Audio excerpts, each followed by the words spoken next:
welcome to what we think is our 10th Meet the Residents, a program where we bring one of our residents together to get to know them a lot better. And we have one of our newest residents here today, Robert Charlatan. Bob, why don't we start with someone who asked you a question about your surname?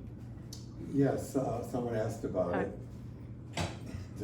I wish I could explain it, but any research I've done on it has come up dry. There was no mistake made at Ellis Island. I've seen the name written in Russian, Charlatan, and Russian written in German, Schalitann. So that's what the name was when my grandfather arrived in this country in 1902 or whenever it was. It's not the family came originally from Vilna Gubernia, Vilna province, which depending on the day of the week was Russia, Poland, or Lithuania. It was Russian at that time. And it's not a Russian ending, it's not a Jewish ending, just coming up dry. In fact, my sister even hired a Jewish genealogist to do research on it, and he came up dry. So that's what it is. And one of the reasons I wanted to find out more about it was so I could find out what it really was supposed to be and could change it, because it's been a problem all my life, especially when I lived in Boston. I was sitting in a large lecture hall early one morning, struggling to stay awake, when the professor said something about a charlatan, and I practically jumped out of my seat. So it's been a tough name to live with. Well, how did your grandfather end up, or maybe he didn't, in Akron, Ohio, where you were born? That's another mystery. Apparently, someone he knew had settled in Akron, so he followed them there. And he founded a barrel and drum business. And my first home was on Charlatan Court. I mean, not many people live on a street that has their surname. Spelled the same way? Yes, it was. My grandfather had a compound, the main house in front, some houses in back, and behind it all, the barrel and drum business. And that's why I lived on Charlatan Court. So it was named after him? Yes, it was named after him. Well, that's quite a welcoming to the new world. Alas, it's gone. At some point after my grandmother died, the city condemned it for senior housing, the whole property, so that's gone. Well, what was it like growing up in Akron, Ohio? You know, people make jokes about Akron. For some reason, it's always been a butt of jokes. But actually, it was a very good place to grow up. We had good schools. Right here, in the northeast corner. Right, we're about 35 minutes from Cleveland. One of the problems was that we were too close to Cleveland, and a lot of the cultural life, people went to Cleveland for us. But the university ended up building this beautiful concert hall, and got very little use. This was long after I had left, but it didn't get a lot of use, unfortunately. But Akron was at its peak at that point. The rubber companies were all there, Firestone and Goodyear and Goodrich, and it was a very thriving union town. There was a small but very active Jewish community there. We had a Jewish center with clubs for all different age groups. Here you are as a budding photographer. Oh my God. My uncle was a portrait photographer, so I was a much photographed child, and this is my favorite. I couldn't resist throwing that in. Adorable. And then inevitably it was bar mitzvah time. Right, and then fortunately for my parents, the event bar mitzvah had not yet reached Akron, Ohio, so we had a small party at home. That's my grandfather in the middle and my parents on either side of me. You remained in Akron until graduating high school. Right. When you decided, what am I going to do about college? And of course, only one name loomed. Well, I really hadn't thought I've never been one to really think ahead and plan.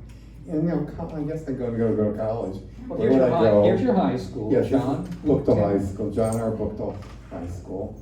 And they decided to add on to it while we were there. So we had it was under construction for the last 2 years I was there. It was a mess. So we had the mess without the benefit. But, now I don't know if you know, LeBron James came from Akron, Ohio. So he is taken over. He's running his own school in Akron with lots of money for him. Well, That was before, way after my time. how did you decide on the inevitable choice? Well, a couple of my friends were applying to Harvard. One of them, his brother had gone there and his father had gone there. For Harvard, sounds good. I was extremely naive. I had no idea how competitive it was. If I had known, I would have been too afraid to apply, I'm sure. But I applied, and Harvard was pursuing a policy called geographical distribution at that point. And the idea was to bring people from all over the country, which sounds benign, but I found out in recent years that one of the reasons behind it was to reduce the number of Jews, that they didn't want to take too many people from the Northeast. So if they went all around the country. Even though, weren't they restricted still at that time? It's undocumented. Uh-huh. They say no, and I'll take their word for it. But the irony was of the 4 people they took from my high school, 3 were Jewish. So it didn't work. And here's me and John Harvard. Yes. What was it like coming from Akron to the greatest university in the country, if not the world? It was overwhelming at first. I thought it would be a breeze because I'd always been very good at school, but the first semester was really tough. I was struggling. There were all these kids from private schools who really had although our education was good, it was not on a par with Andover and Exeter. Mm-hmm. So it was tough sledding the first term. And I got the hang of it eventually, and I ended up graduating with. How did you decide that you were going to major in Russian? I didn't major in Russian. I majored, this is a very sore spot. If you look at my diploma, it says social relations, which to me has always sounded like training secretaries or receptionists. There was a battle within the psychology department, and the white rap people split off, and the social and personality psychology people, the sociologists and the cultural anthropologists got together and came up with this monstrosity, social relations. So is that what the degree says? that's what social the degree relations. says. It lasted about 10 years. When people ask me, I say social and personality psychology. But by junior year, I was getting a little sick of all the bickering over concepts. 10 psychologists would seem to have different names for the same thing and argue to the death over it. So I was really getting a little bit turned off. I said, gee, it would be interesting to study Russian. I don't know why, it was impulsive, just popped into my head. Did Sputnik have anything to do with it? Maybe, I don't know. But on impulse, I started taking Russian junior year and took 2 years of Russian, but it was too late to change my major. So I had to stick with social relations. But it was really interesting. Got a picture of you here. I guess this is right after graduation? This is just about, I'm not quite sure when, but this picture is very meaningful to me because it was really the last time our family was fully happy. The sister, there was like 2 sisters. On the right, my older sister Marilyn, and on the left, 18 years younger than her, 18 months younger than her, Lita. And shortly after this picture, Lita developed multiple sclerosis. And this is the beginning of 11 horrible years of a steep, steady decline that took a lot out of my parents. I can imagine. And a story for another day, Marilyn went on to become ordained as a conservative rabbi at the age of 63. Oh. But as I said, another day.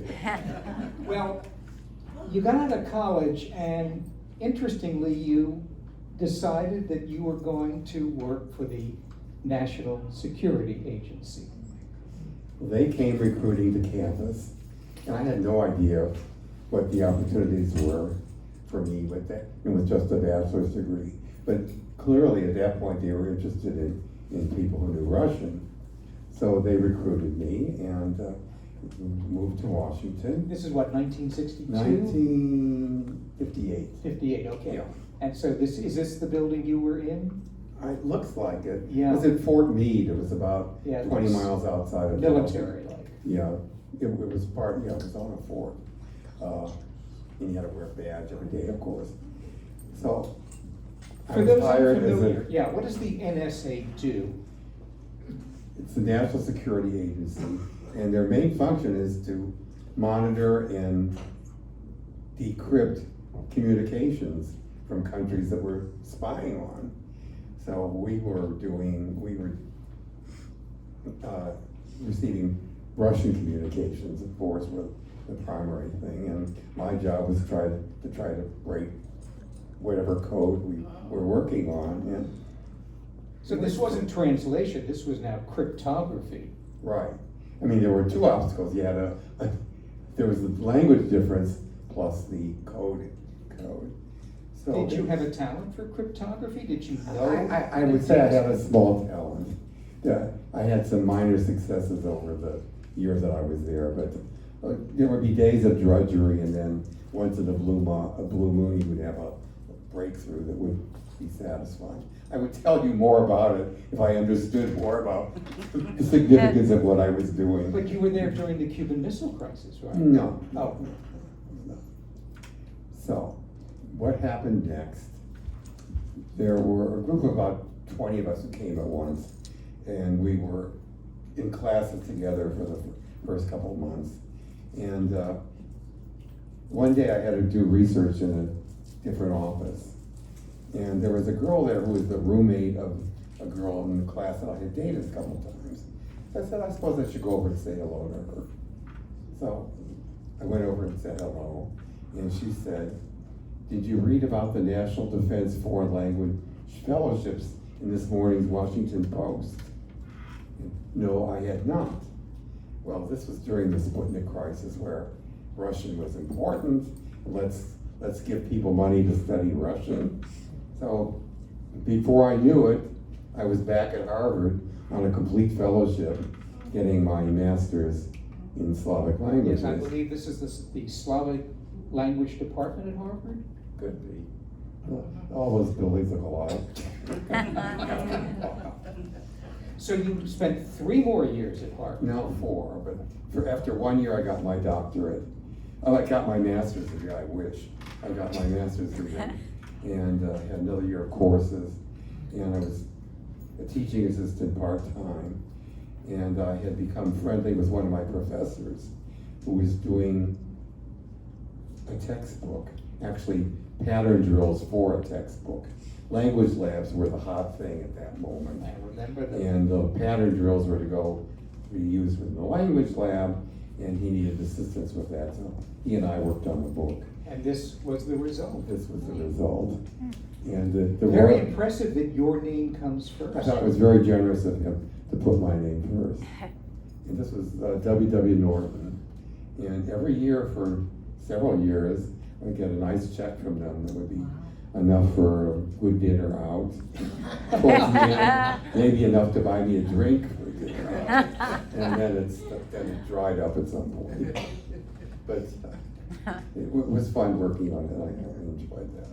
So you're now in your 4th year of graduate school. Right, and I had moved into Boston at that point, had my first apartment on an alley on Beacon Hill with a fireplace. Oh. I was really enjoying the independence too much. My scholarship, percentage of time spent on scholarship was going down, and enjoying life in Boston was going up. Although I should add a story for yet another day. This was during the time of the Boston Strangler, and a few of the murders were within a couple blocks of my apartment on Beacon Hill. That was an interesting time to be in Boston. Wow. So was your goal to get a doctorate?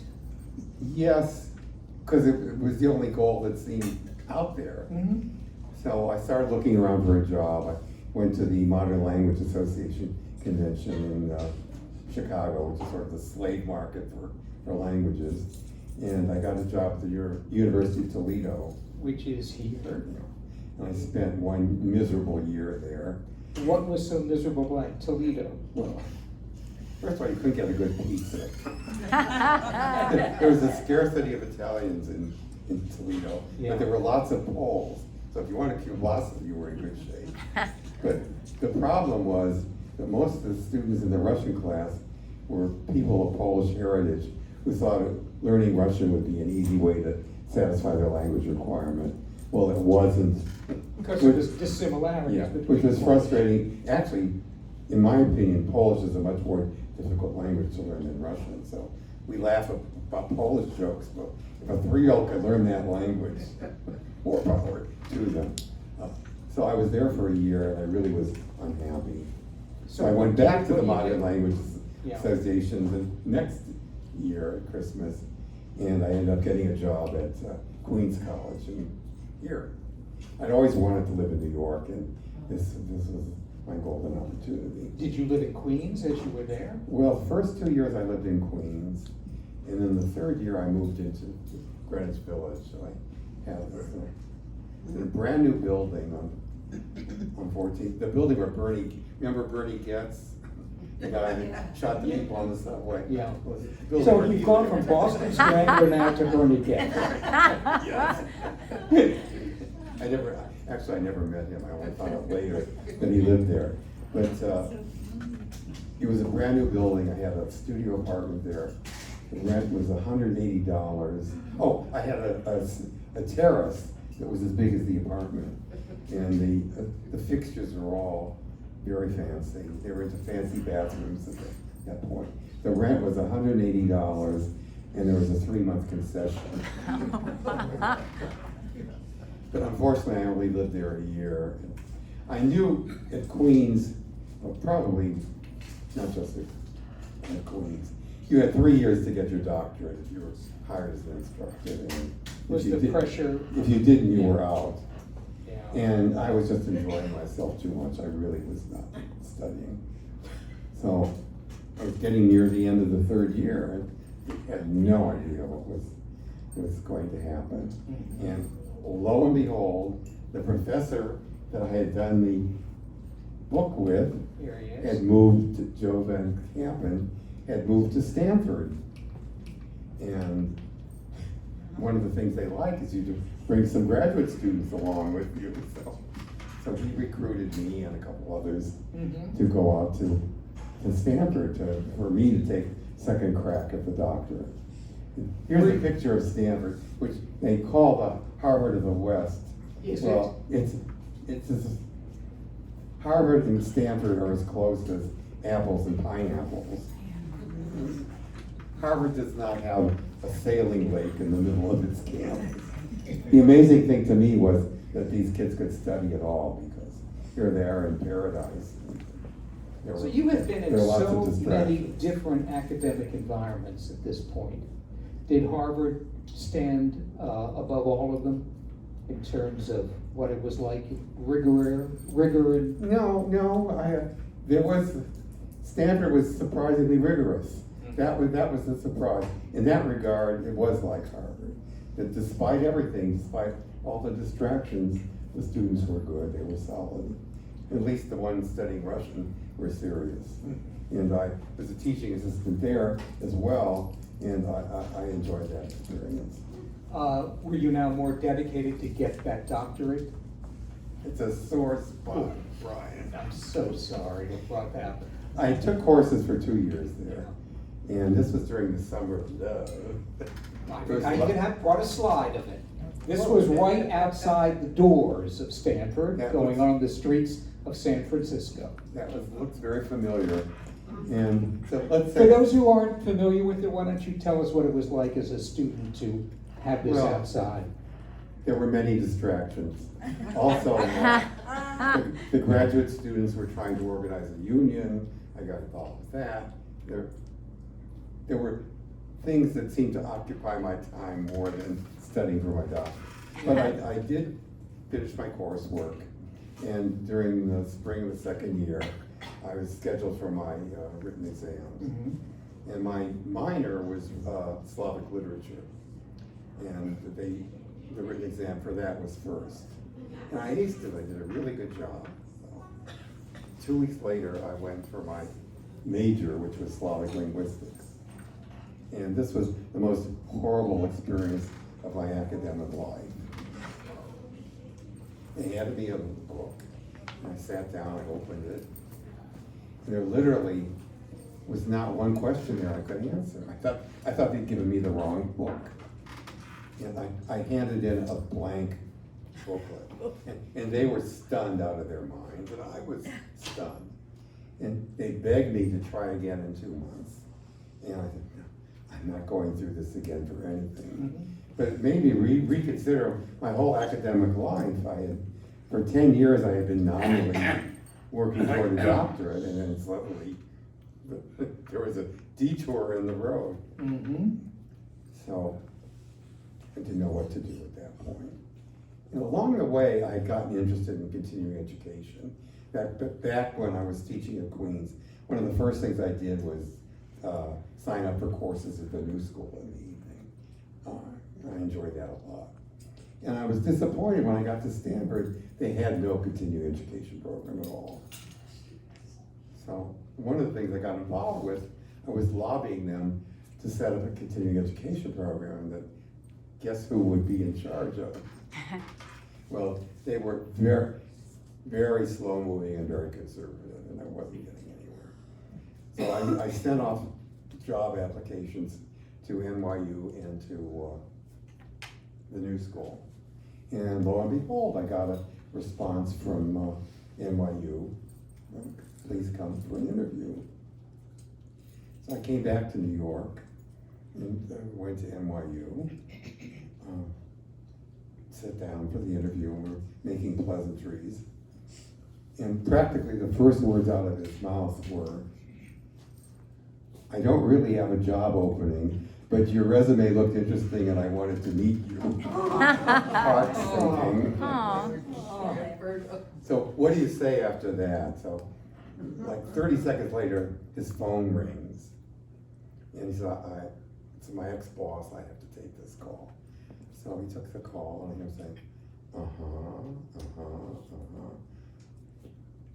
well, I have a young man sitting right here who I think his ex-boss, he had been an assistant dean at Adelphi. And this was the dean of arts and sciences at Adelphi, University on Long Island calling. And he had an opening for an assistant dean. And to make a long story short, a day later, I met him in the lobby of the Statler Hotel, or Hotel Pennsylvania, whatever it was called then. And I was hired on the spot. Amazing coincidence. That's why I say, being at the right place has meant a lot more to my career than planning. So I started that summer. A friend asked me to teach at the University of Texas to take over his classes there. So I spent the summer in Austin, which was interesting because that was like another world, Texas. And I was there when we landed on the moon. That's what I remember. And I remember they had very good chocolate, German chocolate cake.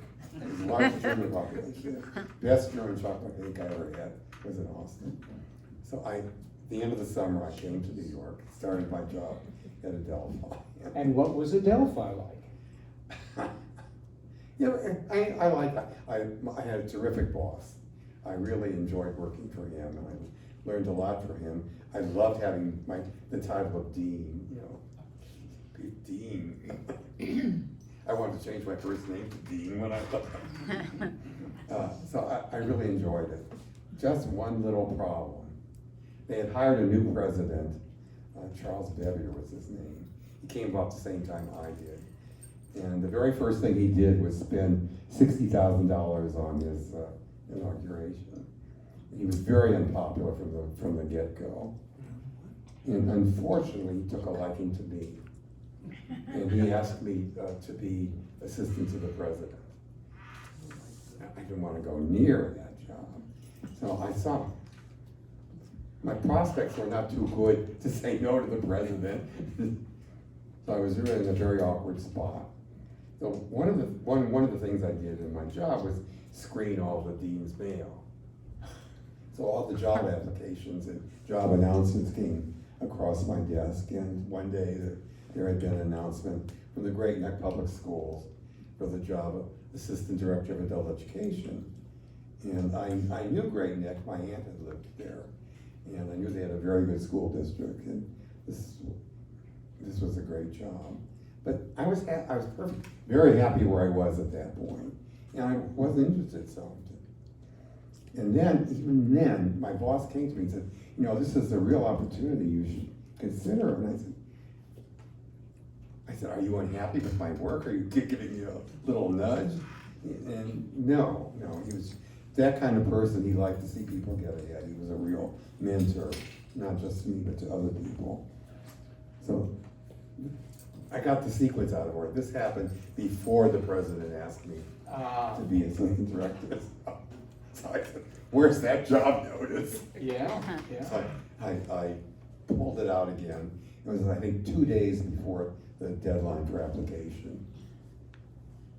I got my application in, got invited for an interview, and as luck would have it, the personnel director was a Harvard graduate.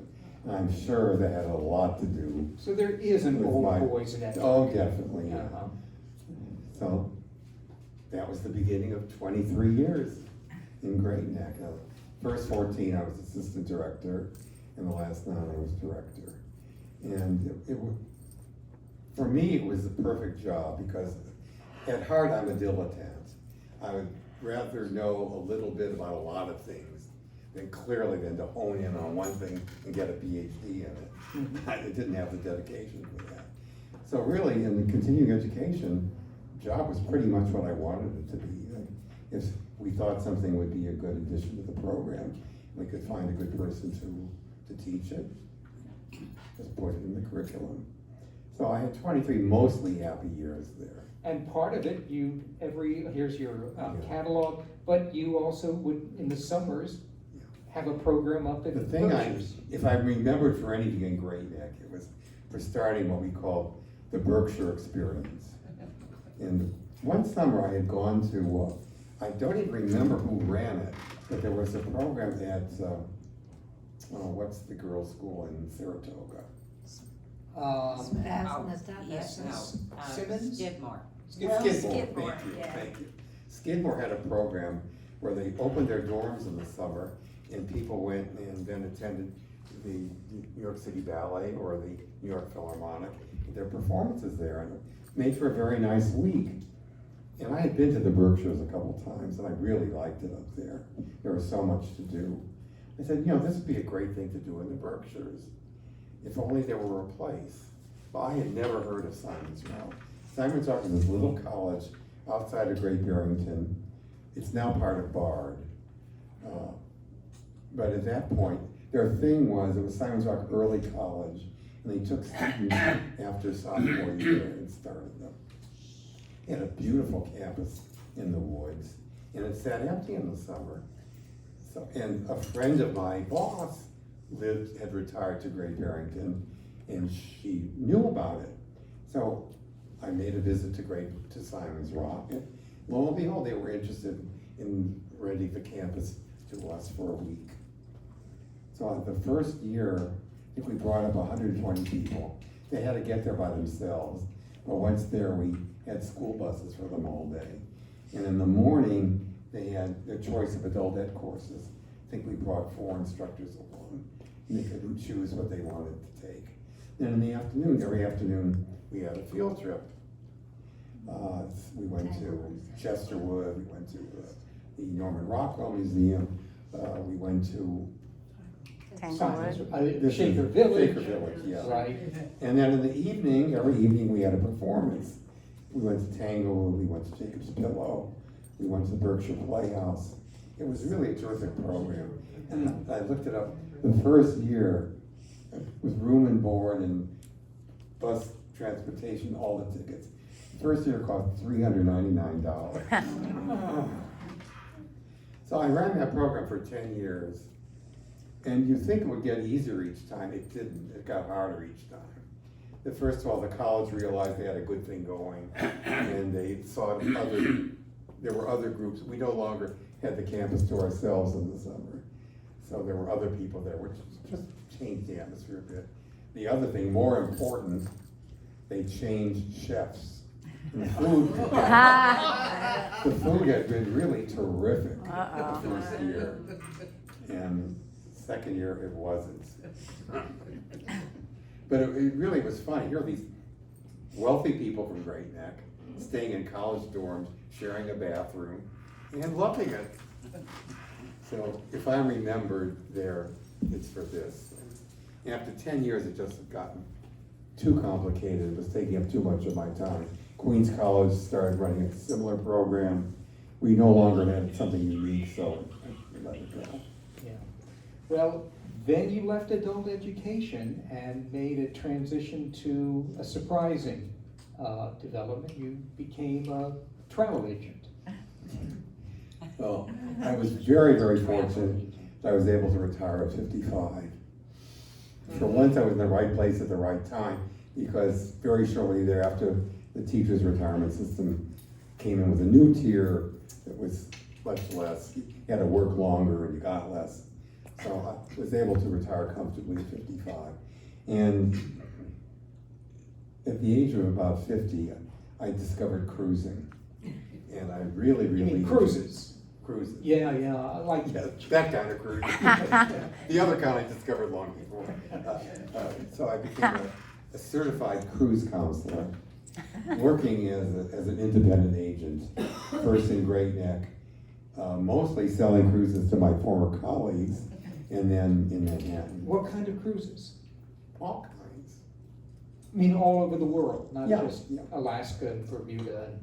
All over the world. Are you It's sort of a strange business, because you're selling sometimes $15,000 cruises to people you've never met. It's all over the phone, and they're recommended that you have, a third friend of a friend of a friend, and they're trusting me to book a $15,000 cruise for them. So, Have you been a fan of cruises yourself? Well, yes, from the age of about 50 on, Mhm. I really, really like them. Holland America is my favorite one. Mhm. And I miss them terribly. It's been a few years since I've been able to go on, Mhm. health-wise. But so let's see. I was 55 when I retired, so I did this till I got Social Security. So it was a nice transition. And interestingly, you have continued your interest in education even now. Very much so. When I moved to the village in 1998, I remembered that the new school had a program for retirees called IRP, Institute for Retired Professionals, which I said stood for Intellectual Rust Proofing. And I joined it. And for almost 20 years, I was a member there until a couple of years ago, the new school kicked us out around our 50th anniversary.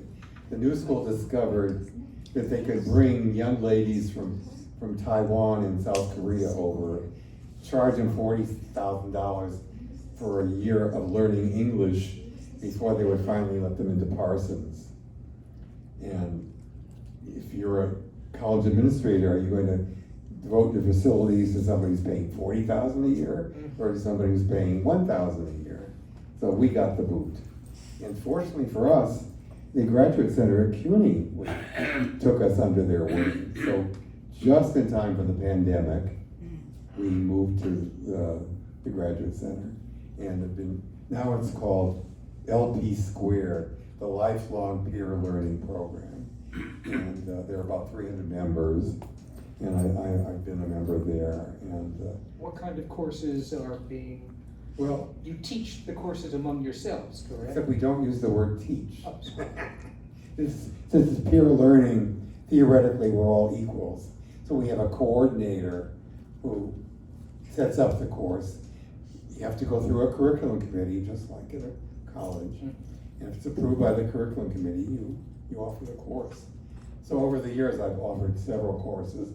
I started working with one friend on documentary films, and again, that was by happenstance. when I joined IRP way back when, you used to get a free new school course every semester. In fact, you had to take a free new school course every semester. And documentary film was very popular. So there must have been 100 people from IRP taking documentary film. And so then they pulled the plug and no longer gave us free courses.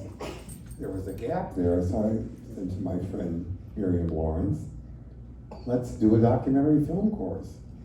So that was 15 years ago, and we've done like 10 of them over the years since then. Different topics, different periods. And I also have coordinated courses in narrative nonfiction, like Eric Larson's work, Devil in the White City, that sort of thing. Mm-hmm. And currently you're taking a class on the New York City Ballet. Right, that's why this had to be on Thursday. On Monday afternoons, I'm at the Graduate Center, and we have a course from a man who's very interested in ballet. Must be a big donor because he knows everybody in the New York City Ballet. And we're having a course on Balanchine. And every week it's a different Balanchine ballet, but every week we have guests from the company, present or past. So I was not going to miss that even for this. And the other two courses are on Zoom, taking a memoir class. We're reading Prince Harry's memoir right now. And a course How do you find it? I'm enjoying, to my surprise, I'm enjoying Well, it. he has a great ghostwriter. Yeah. Yeah. And the other one is The Home Front. It was based on Doris Kearns Goodwin's book, Extraordinary Time, No Ordinary Time. And it's about basically the home front during World War II. I'm enjoying that very much. So it has been a life really dedicated to learning Yeah, I guess so. at so many different It feels more campuses. like the life of a ping pong ball bouncing around, but it's worked out well in general. No complaints. Any questions for Bob? What brought him to Brookdale? What brought you to Brookdale? Do you speak Russian at any time? Gone. God. And You play the it's been really 55 years since I've used my Russian. And at first it was too painful, and then it just disappeared. Was your from grandfather disuse. alive while you were learning Russian at Harvard so that you could speak to him? No, my grandfather died during my freshman year, but my grandparents only spoke Russian when they didn't want their children to understand. So we were losing like one language per generation. What brought you to Brookdale? Well, my health started to get worse, and I decided if I'm going to do this down the road, better to do it now while I'm still able to enjoy most of the amenities. Mm-hmm. And I took one look and it seemed very nice, and on more or less on impulse. I mean, people couldn't, when school ended in June or May, I had no idea I was coming here. I come back to school, I'm here. People were quite surprised, to put it mildly. Mm. It seemed like a good idea, and so far I'm very happy that I made the move. Yes, please. You had such a varied academic life and non-academic life. Which area of your life did you really feel you enjoyed the most? Did you all hear the question? You had a very academic life and a very non-academic life. Which part of your life do you feel you enjoyed the most? Career-wise, I would have to say it was my time in Great Neck. And that was really a terrific job that let me do pretty much what I wanted, and I was very fortunate to have it, and I enjoyed it. Any other questions? Yes, We were in short supply of people to talk to us about academic subjects. And so we're interested in assembling topics that they can talk on, which is what Whitney asked us to do. So if you'd like to participate, we're wonderful and we'd love to have you. The discussion group is on Thursday at 2 p.m. However, if you'd like to talk to me about we could maybe have dinner one night. Thank you, son. I did want to put a commercial in. The LP Square has a program that's open to the public called Fridays at 1. And like 3 times a semester, they have a lecture by a prominent person.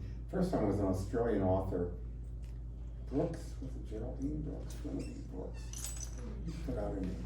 She was very good. But tomorrow, there's a lecture by someone on the Supreme Court, the secret docket, the hidden docket of the Supreme Court. And if you're interested, I can give you the link so you can. Oh, so it's a in. Zoom link. It's a Zoom link, yeah. If you want to give me your email address, I'll be happy to send you the link. But generally, they're a very high caliber, and they are very happy to have people from outside attend these. Any other questions? Well, Bob, I think you passed the exam today. We thank you so much for joining us and sharing your very interesting life with us.